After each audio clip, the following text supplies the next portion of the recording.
Legend. इस legend शब्द की कीमत बहुत बड़ी है, क्योंकि दुनिया में जिस इंसान के भी नाम के आगे ये लेजेंड शब्द लग जाता है उसकी कीमत इस दुनिया में बहुत बढ़ जाती है। और जब बात आती है क्रिकेट की तो हर प्लेयर के जीवन में वो एक वक्त कहें या एक मैच जरूर आता है जो इस लेजेंड शब्द के तरफ उसके कदम बढ़ा देता है। और हम बात करेंगे आज एक ऐसे ही मैच के बारे में जिसने विराट कोहली के कदम उस लेजेंड शब्द की तरफ बढ़ा दिए थे। पर उस मैच की तरफ बढ़ने से पहले मैं बता दूं कि ये वीडियो लियो द्वारा स्पॉन्सर्ड है। लियो का मतलब है लाइफ इन ऑर्डर। लियो एक ऐसी शानदार मेड इन इंडिया ऐप है जिसके प्ले स्टोर पे 2.5 मिलियन से भी ज्यादा डाउनलोड्स हैं। आप सोच रहे होंगे कि एक मेड इन इंडिया ऐप के इतने ज्यादा डाउनलोड्स, आखिर ये ऐप करता क्या है? आंसर बहुत ही सिंपल है कि ये ऐप आपकी लाइफ को आसान बनाता है, क्योंकि लियो के मदद से आप अपनी लाइफ का कोई भी डेटा, चाहे पर्सनल हो चाहे प्रोफेशनल, चाहे शादी में करे गए खर्चे का रिकॉर्ड हो, चाहे घर के खर्चे का रिकॉर्ड हो, चाहे बच्चों के सिलेबस का रिकॉर्ड हो, सब आप लियो ऐप में स्टोर कर सकते हैं और अपने फोन और लैपटॉप से एक्सेस कर सकते हैं। ऐसे ही लगभग 20 से ज्यादा कैटेगरीज के लिए आप डेटा स्टोर कर सकते हो, वो भी 60 से ज्यादा प्री इंस्टॉल्ड टेम्पलेट्स में। मेड इन इंडिया होने का सबसे बड़ा बेनिफिट यह है कि आप इसमें 10 भाषाओं में ऑपरेट कर सकते हैं, जिसमें इंग्लिश और हिंदी के अलावा 8 रीजनल भाषाएं हैं। ऐप एकदम सेफ एंड सिक्योर है क्योंकि ये एक क्लाउड बेस्ड ऐप है एंड सेव डेटा को आप किसी के भी साथ पूरी सेफ्टी से शेयर कर सकते हो। आप ईमेल और फोन की मदद से अपनी शीट में पार्टिसिपेंट भी ऐड कर सकते हैं और इससे भी कमाल की बात यह है कि ये ऐप पूरे तरीके से फ्री है। सो अपनी लाइफ को आसान बनाने के लिए आज ही डाउनलोड करें लियो ऐप, लिंक इन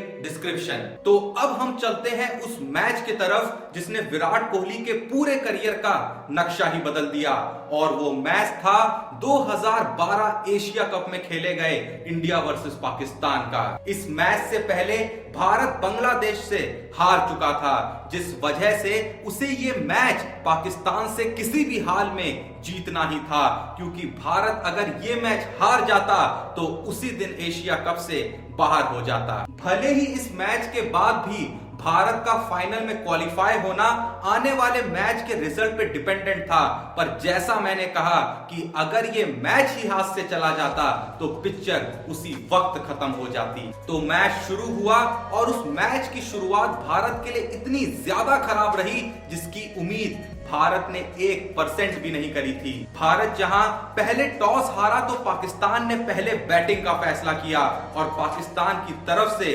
ओपनिंग करने आए मोहम्मद हफीज और नासिर जमशेद। भारत की तरफ से बॉलिंग की शुरुआत करी प्रवीण कुमार और इरफान पठान ने, पर जैसा मैंने कहा इस मैच की जो शुरुआत हुई उसे भारत कभी याद करना नहीं चाहेगा, क्योंकि भारत में पाकिस्तान ने आते ही बाउंड्रीज की बरसात कर दी। ओवर दर ओवर सिर्फ बाउंड्रीज देखने को मिल रही थी। देखते ही देखते पाकिस्तान ने 10 ओवर के अंदर बिना विकेट खोए 51 रन जड़ दिए, पर उसके बाद भी विकेट भारत से दूरी बनाए हुए थे। ये नौबत आ गई थी कि पहले विकेट के तलाश में भारत को रोहित शर्मा और सचिन तेंदुलकर तक को बॉलिंग देनी पड़ी, पर विकेट फिर भी भारत से रिश्ता नहीं बना रहे थे। 26वें ओवर में जब पाकिस्तान बिना विकेट खोए 153 रन ठोक चुका था तो सचिन की बॉल पे एक आउट का चांस जरूर बना, पर जब किस्मत खराब हो तो सब बुरा ही होता है, क्योंकि उसके बाद फिर से बस मैदान में बाउंड्रीज की झड़ी सी लगी हुई थी। भारतीय टीम मानो बिल्कुल बेबस सी हो गई थी। देखते ही देखते हफीज ने मात्र 103 बॉलों पे अपना शतक भी पूरा कर लिया और दूसरी तरफ से नासिर जमशेद भी पीछे नहीं रहे और उन्होंने भी अपनी सेंचुरी कंप्लीट कर ली।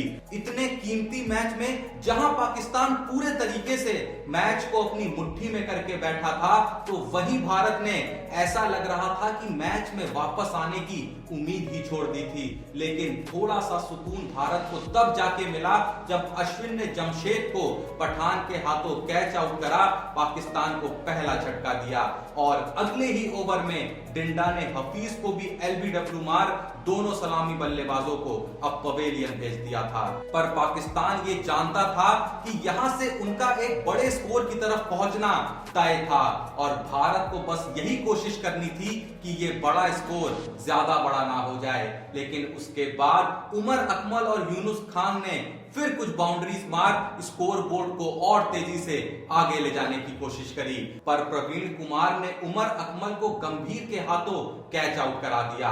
पाकिस्तान 43 ओवर में 273 रन के स्कोर के साथ ऑलरेडी काफी कॉन्फिडेंट था, पर इस कॉन्फिडेंस में और इजाफा तब हुआ जब यूनुस खान और अफरीदी काफी तेजी से रनों की स्पीड बढ़ा रहे थे और जब पाकिस्तान 313 के स्कोर पे था तब पठान ने अफरीदी को कोहली के हाथों कैच आउट करा दिया। लेकिन फिर भी यूनुस खान के बल्ले से बाउंड्रीज रुक नहीं रही थी और एक चौके के साथ उन्होंने मात्र 33 बॉलों पे अपना अर्धशतक भी पूरा कर लिया।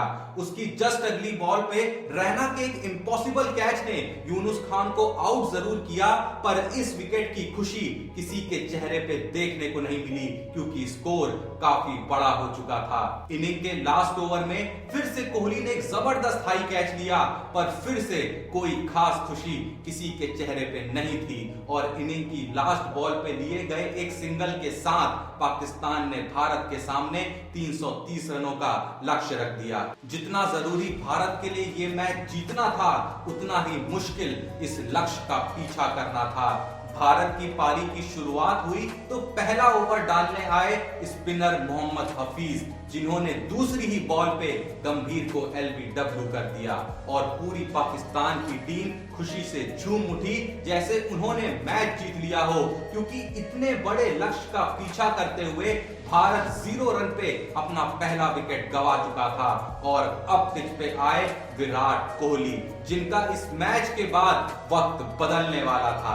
यहां से आज के समय में भारत के कहे जाने वाले 2 सबसे महान बल्लेबाज एक साथ पिच पे थे, तो इतने आसानी से ये मैच आखिर कैसे पूरा हो सकता था। और फिर कोहली और सचिन ने मानो बाउंड्रीज की बारिश सी कर दी। दोनों सिर्फ शॉट्स ही नहीं लगा रहे थे, बल्कि दोनों की क्लास और टेक्निक हर बाउंड्री के साथ सबका दिल मोह ले रही थी। देखते ही देखते एक चौके के साथ कोहली ने 52 बॉलों पे अपना 50 पूरा कर लिया और सचिन ने भी सिंगल लेके मात्र 45 बॉलों पे अपनी हाफ सेंचुरी पूरी की। कोहली उसके बाद और तेजी से रन बटोरते नजर आए, क्योंकि उस विशाल लक्ष्य को पाने के लिए रन रेट से कॉम्प्रोमाइज नहीं करा जा सकता था। भारत ने 19 ओवर में 131 रन जड़ दिए थे और उनका सिर्फ एक ही विकेट गिरा था, पर अगले ओवर में अजमल के दूसरे ने मास्टर ब्लास्टर को स्लिप पे आउट कर मैच को वापस पाकिस्तान के पक्ष में ला दिया। पर पाकिस्तान चंद सेकंड के लिए ही इस मैच में रहा, क्योंकि उसके बाद रोहित शर्मा और कोहली को रोक पाना पाकिस्तान के लिए इम्पॉसिबल सा हो गया। इसी के साथ कोहली ने 97 गेंदों पे अपना शतक भी पूरा कर लिया और शतक के बाद उनका सेलिब्रेशन बता रहा था कि इस मैच की कीमत क्या थी। अब भी भारत को जरूरत थी 20 ओवर में 147 रनों की, जो किसी भी सिचुएशन में आसान नहीं होने वाला था, पर रोहित शर्मा और कोहली पूरी कोशिश में थे कि इसे आसान बना सकें। जब कोहली 121 रन पे थे तो उनके हाथ से अचानक बैट उछला और विकेट पे लगने से बाल बाल बचा। मानो ऐसा लगा कि खुद ऊपर वाला आज कोहली के साथ है और कह रहा है कि आज दुनिया को एक लेजेंड मिलने वाला है।